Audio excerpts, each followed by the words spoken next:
Para mi presentación voy a utilizar un dispositivo que es propio de mi oficio. No usa cables, no usa pilas, no se conecta a internet. No tengan miedo, no es peligroso. De hecho, me autorizaron para hacer esto.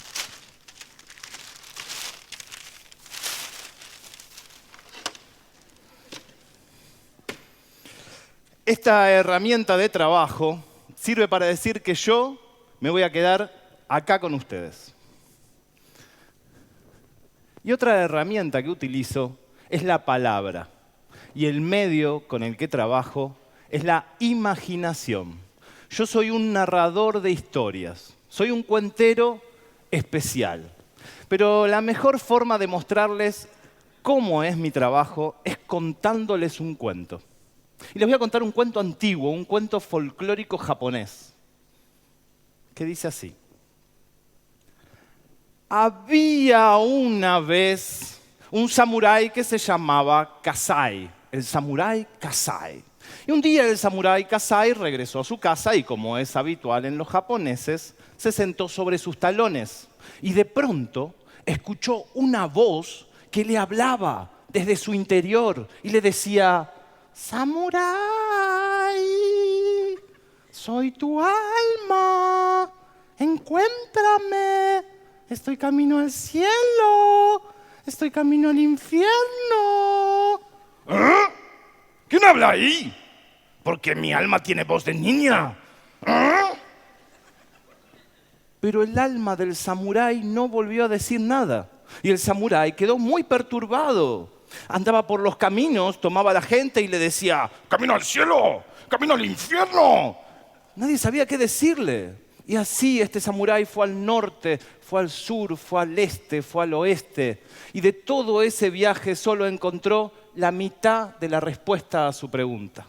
Un monje le dijo que sí. He visto 3 personas que han ido al cielo, pero una no ha regresado y la otra no ha traído su lengua. Y la tercera está totalmente loca. Esto no le sirvió al samurái. Siguió perturbado, siguió buscando y finalmente la respuesta la encontró dentro de su propia mente, en un recuerdo. Recordó que hacía mucho tiempo un viejo, un ermitaño en una cueva, lo había ayudado a esconderse y lo fue a buscar. 3 montañas, yo lo cuento rápido, pero el samurái tardó mucho tiempo y finalmente llegó hasta la cueva. Se plantó delante de la cueva y llamó al viejo. ¡Viejo!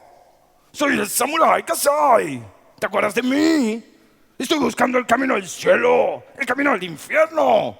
¡Viejo! ¿Estás ahí?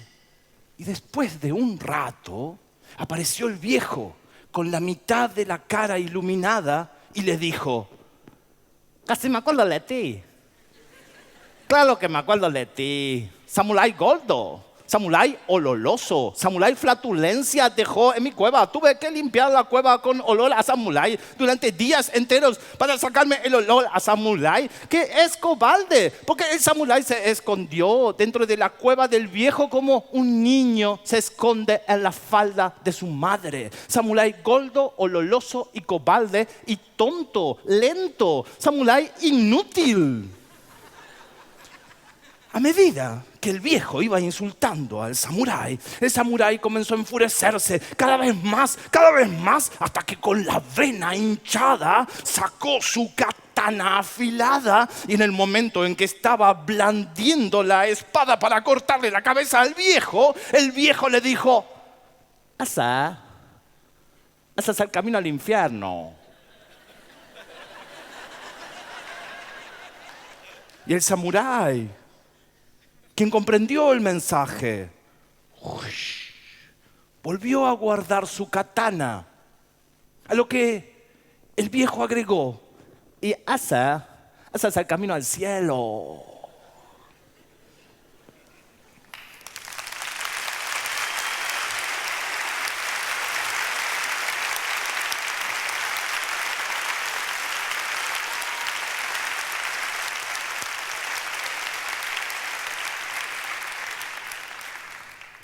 El viejo de la cueva húmeda, ese viejo, marcó en la imaginación del samurái una línea, como si fuera una pincelada.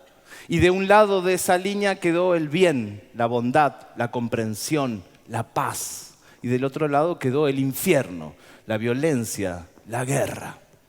A veces, como narrador oral, yo también marco esa línea. Y otras dejo que la marquen mis oyentes. Pero la mayoría de las veces, esa línea se marca sola.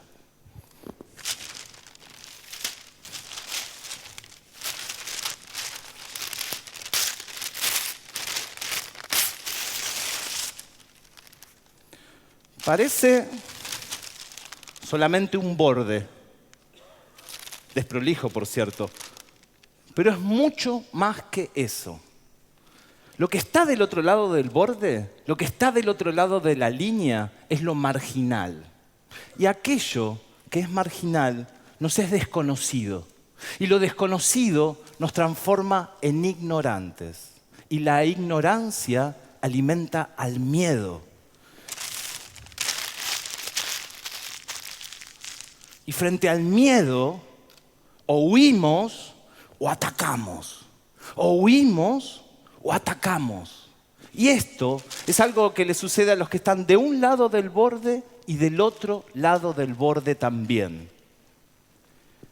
Mi especialidad como narrador oral es ir a contar cuentos del otro lado de la línea que marcó el viejo.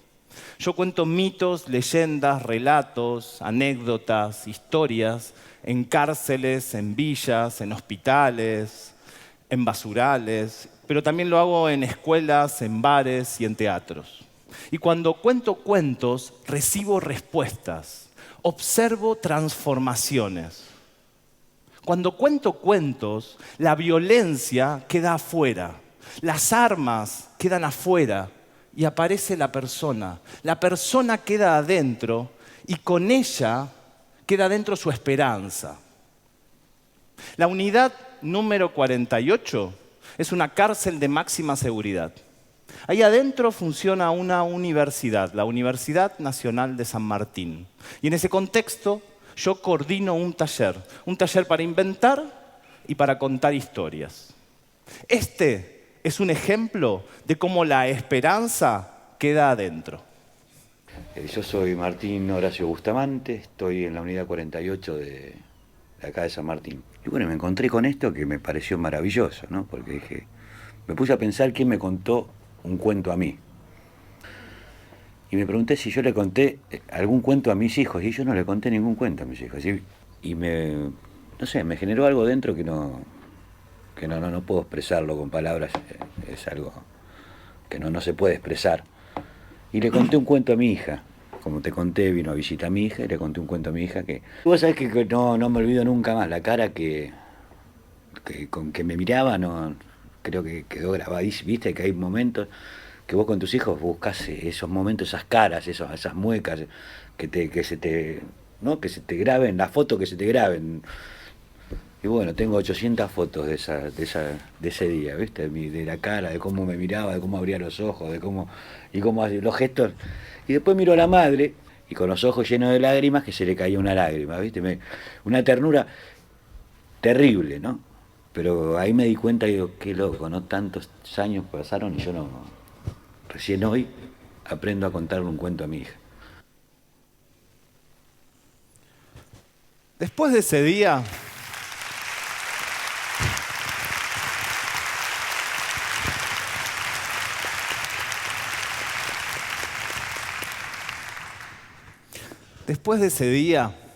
Martín volvió a su celda después de la visita. Y su hija volvió a su casa, donde no está Martín, su papá. Sin embargo, hay recuerdos que perduran por siempre. Yo no sé si la vida de Martín va a cambiar contundentemente o no, pero ese instante fue reparador. El arte une y repara. Y la narración oral es un arte antiguo. Es como dar una puntada con aguja e hilo.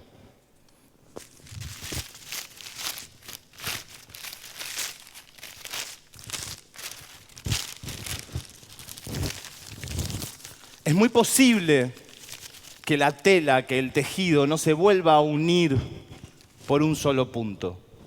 Pero si cada uno de nosotros fuera del otro lado de la línea y diera una puntada, el tejido social se vuelve a unir.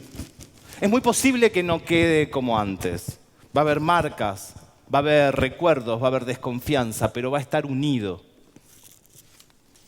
Mientras que esté separado va a haber diferencias. Y las diferencias generan violencia.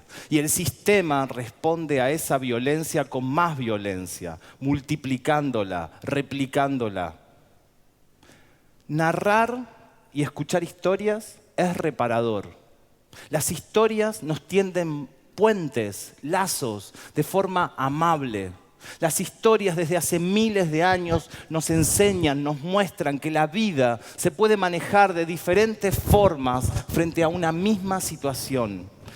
Los cuentos nos devuelven la esperanza en porciones pequeñas, porciones fáciles de administrar. Y es algo que cualquiera de nosotros puede hacer porque es parte de nuestra humanidad. Además, quiero decirles algo sobre esta tecnología y sobre el miedo. Hace unos minutos cuando llegué aquí y abrí la silla o cuando la abro en una cárcel o la abro en una escuela, yo no sé para qué va a terminar usándose, si para escucharnos o para golpearnos. Pero eso de no saber lo que va a pasar, eso no es el miedo. El miedo es no animarse a abrir la silla en ningún lado. Eso es el miedo. Gracias.